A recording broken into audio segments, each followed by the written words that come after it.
This has gotten real popular over the last few years, and there really are cheap and expensive ones. So I think it's time we put them to the test.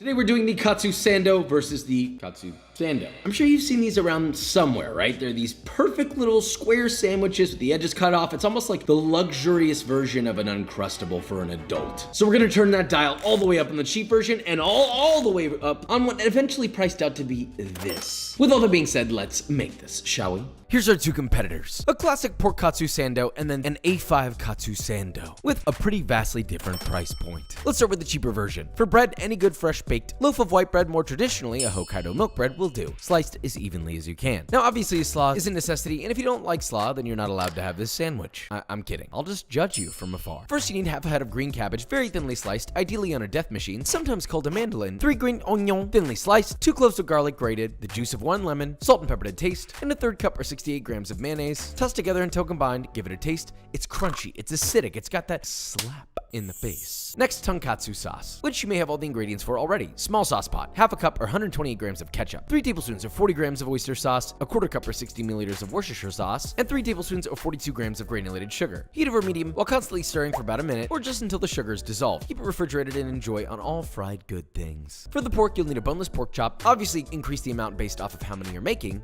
1 chop per Sando. Pound that bad boy out till it's about a ½ inch thick and 4 to 5 inches wide. Season and taste with salt on both sides, and dredge is the same on a classic katsu. Bowl 1, all-purpose flour. Bowl 2, 2 to 4 eggs with a splash of water beaten together. Bowl 3, panko breadcrumbs. None of these ingredients need a specific amount, you just need enough to coat the god-dang thing. Now, coat your chop in the flour, shake off the excess, then in the egg, all around the chop in its little Grammys. And finally in the panko, pressing to adhere all over that bad boy. This method works with just about everything. You could katsu your god-dang Xbox controller if you really wanted to. You could shallow fry these, but I live in Texas, so it's a legal obligation to deep fry. Heat a 7-quart heavy bottom pot, fill about halfway with oil, heat to 350 Fahrenheit, and carefully lower your breaded chop, and fry for 3 to 5 minutes or until a rich golden brown katsu that shines in the light. Hit that with a touch more salt while it's still piping hot, and voila, you're ready to assemble. First, you need 2 slices of your milk bread, tonkatsu sauce on the bottom half, mayo on the top half. Add on your katsu, a nice stack of your slaw, and of course, crown your king. But it doesn't stop there. To keep the texture consistent throughout the whole sandwich so your inner child can rejoice, cut off the crust on every edge to get as close to a perfect square as you can. Cut it in half and serve immediately. Whoa. Let's switch this up. How do we add cost here? Well, for one, we had to go buy a whole 19-ounce A5 Miyazaki Wagyu strip loin steak. Now, we'll come back to that. Our bread is built a little bit different. Here we have a black garlic Hokkaido milk bread, using the same recipe from my cookbook. First, we gotta make a tangzong. Small saucepan, a 1/4 cup or 60 milliliters of whole milk, 2 tablespoons or 24 grams of water, and 2 tablespoons or 18 grams of all-purpose flour. Heat over medium, stirring constantly until thicker than a bowl of oatmeal. Scrape into a container and cool completely. While that's cooling, get half a cup or 120 milliliters of hot steaming water. Add 1½ teaspoons of saffron threads. Go for a generous pinch. Blend that with an immersion blender until,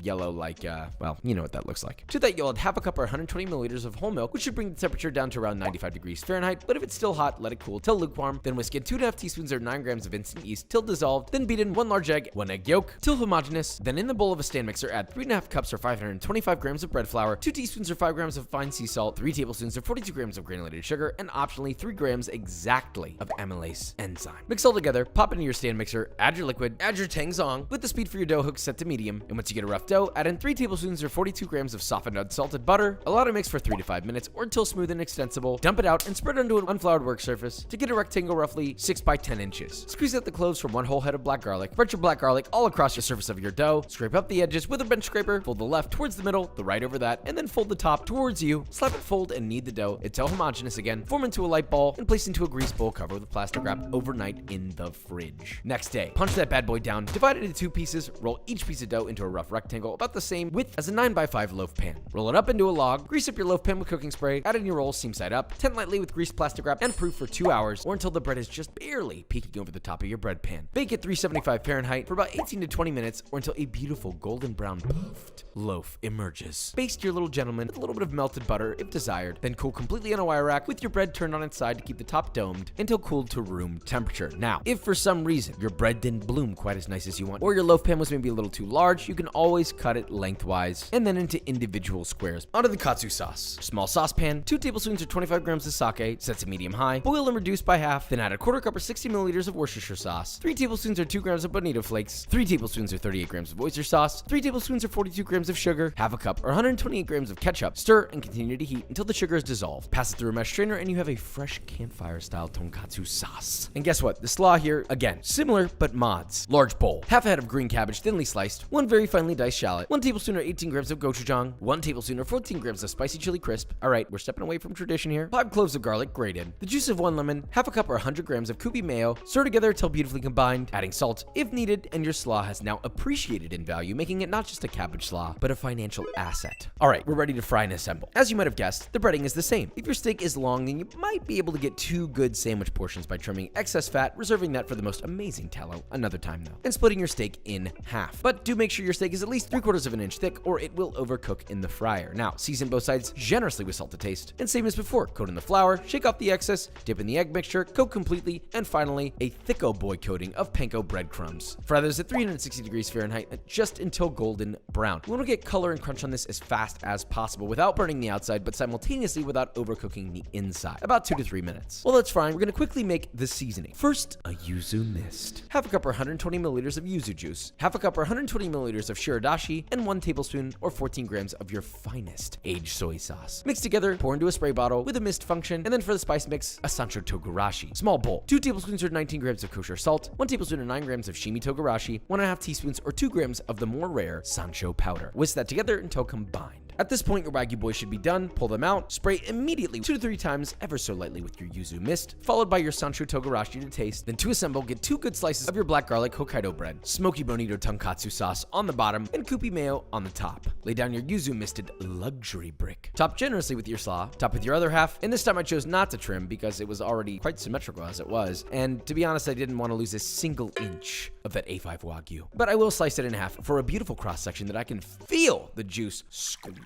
all over the goddamn place. But enough talk. Let's see if it's worth cracking open the piggy bank for this guy, or if Old Reliable still does the trick. Bing. Got it? Now, we've seen both of these sandwiches. They're similar and yet very, very different. Let's begin here. Pork katsu, very basic, very simple, and it sure does make a delightful cross section. God damn. This is a perfect sandwich. I'm telling you. You got the salty, unctuous, umami meat. But more specifically, you have that beautiful crunch. Then you have the crunch of the cabbage, but there's some richness from the mayo. And you got that sweet little from the tonkatsu sauce. This is such a balanced sandwich. Same thing here, but we have A5 Wagyu, which is turning it all the way up. The balance comes from this bread though. It's got the sweetness that's really gonna help cut the richness. I mean, it just makes sense. It's too beautiful. Does that make it better? Brother, only way to find out. Let me tell you something. I know we talk about, oh, you don't have to shell out money all the time. No. Shut up. Shell it out for this. This is a million miles better. I love Stark flavors. Super duper fatty, rich, but then you got that immediate sweet acidity that they're just fighting in your mouth. They're having a battle, but it's an incredible battle. You're just there sitting and watching the battle happen in front of you. It doesn't get any more beautiful than that. In this case, absolutely. Spend the money on it. I don't care what you say. If you've never had this before, it's gonna blow your goddamn mind. Just do me a favor and cook it medium rare. But you wanna know what else is medium rare? B-roll.